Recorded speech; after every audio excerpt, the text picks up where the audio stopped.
Hi, it's Angie with News OK. I am back in the kitchen with Sherrel Jones, who is our passion for food columnist, and we're making soup today. Tell us what's going on. We are making soup, but we're going to show you some clever ways that you can deal with winter squash.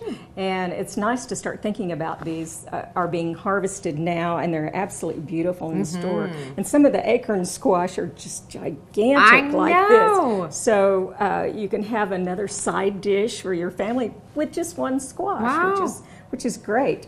The only drawback to these squashes, they're kind of like this. They're hard. Yeah. And this is heavy. This is a butternut squash. And I think they call it that almost because it has such a beautiful color. And then when it's roasted, it has a very nice sort of butternutty flavor. And so you can start working through. Oh my then goodness. You've got this super heroic kitchen I task. know, she's got some muscles. And then you get inside with this beautiful interior, and it makes soup. It's just this pretty. But you got to figure out how to get at it. So what I like to do is use an ice cream scoop to get the seeds out. And I just go like this all around. And it's that easy. And it comes out very easy. You know, it almost looks like pumpkin.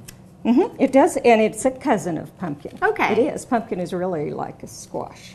Wow. Anyway, so, but it's a lot of fun to do.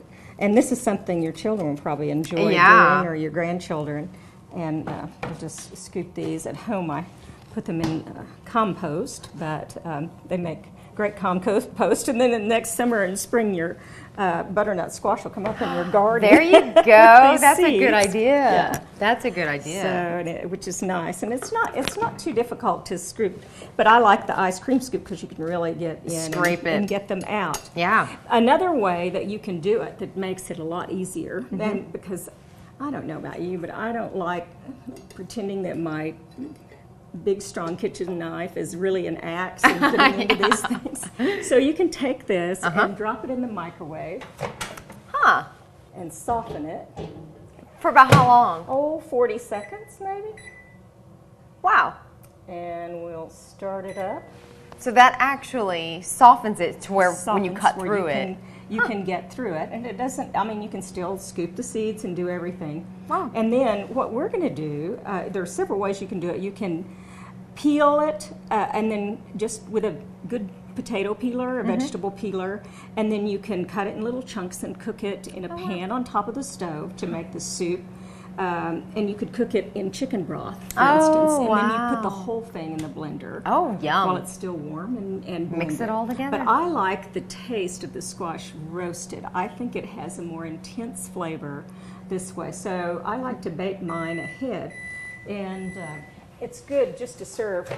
So now it's nice and softened. It's a lot softer and much easier to get through. And I like to just cut them.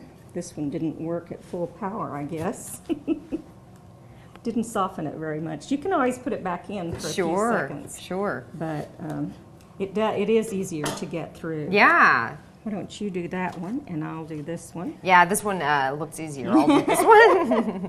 And then we'll put these, again, they have a very similar, you can see why they're cousins. Yeah, This a pumpkin. like this. Yeah. And you can see why they call this one the acorn squash.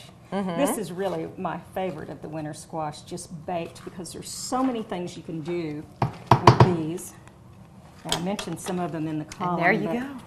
One of the things I love to do in the fall is make a nice wild rice conglomeration with a little chicken broth and some dried fruits all cut up and a few nuts in that. And then this makes a nice holder for that. Yeah, or you could that's make, true. That's true. as we have in the paper, we used this as a soup bowl. We baked it, and then it's an edible soup bowl, That's which neat. is a lot of fun. That is neat. To do. So, and you what can do we even do put your now? butternut squash inside of it. That's well, true. now what we'll do is put this on a baking sheet upside down, just like this, and bake them. Wow, for how long? Oh, it takes just till they're soft, maybe 25 minutes, 30 minutes. And what temperature? 350, 375 would work fine. It doesn't take just very long to do it. Half an hour. Awesome. They- Okay, let's do it. And this is the squash right out of the oven. Right out of the oven. And notice we have the acorn squash. Now, this is baked, I mean, it's completely baked at this time. But see, you see that look steam. how that little caramelization is happening on these. Now, if I wanted to prepare these for a dinner or something like that, one of the things I might do is take just a little bit of butter. Okay. Or you could do olive oil or butter and olive oil. Sometimes I do olive oil and honey. Okay. And just brush it all over the surface.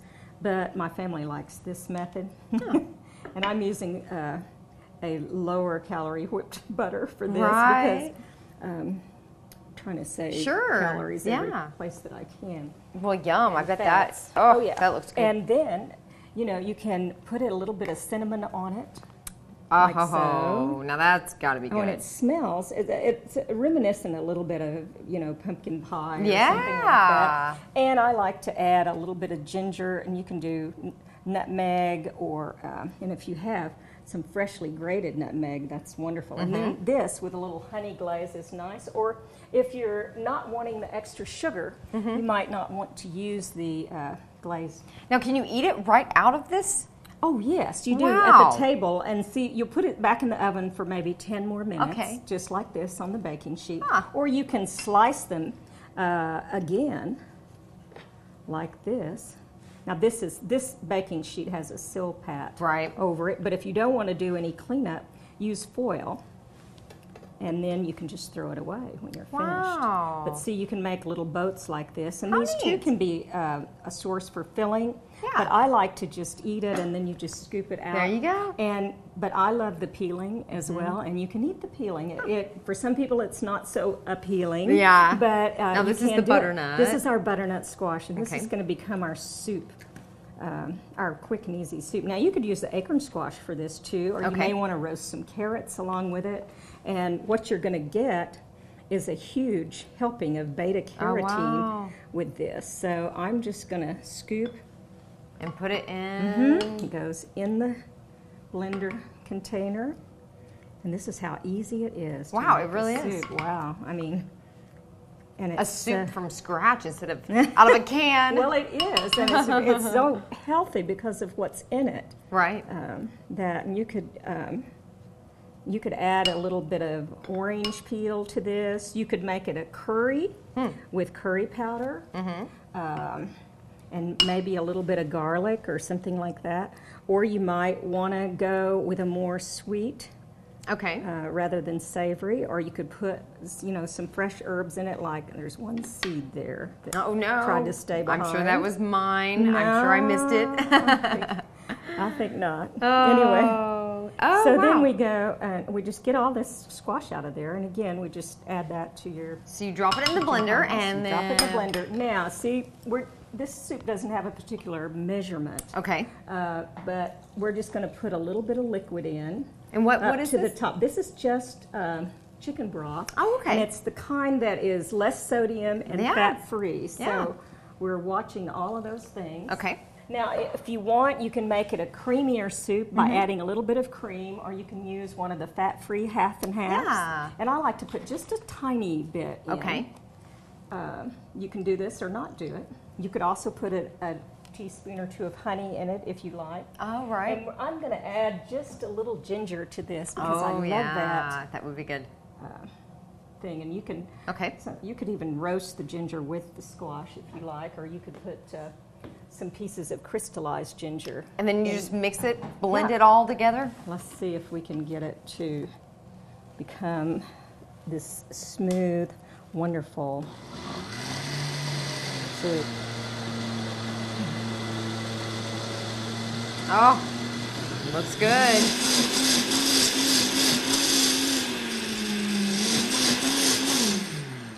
Now, that looks good. Oh, yeah.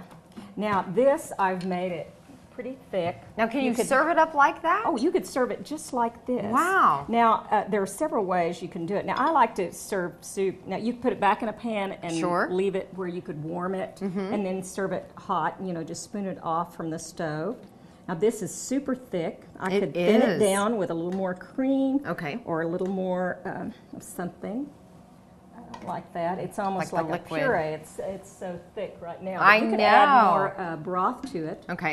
And then the other thing that you might consider, I like to garnish it with something, and I there you go. toasted some walnuts There with a little you bit go. of cinnamon and sugar. Yeah. And that makes such a fun little garnish. It makes it very holiday-ish. Yeah, and then there you are. And, that's perfect. Then if you have a lid, you can Yep. put it on the table There under you go. under the lid. And then when you take the lid off at It's the a table, sophisticated the soup. aroma is Oh, wonderful. I bet. So you sort of entice the people enjoying the bet. soup. So I love to have a little individual bowl. And these would make a nice pre-Thanksgiving dinner soup as well. Oh, it would. It So, would. Wonderful. Well, so thank you wonderful. so Thanks. much. For more on Sherrel's column, on this recipe, the squash, give us the full name.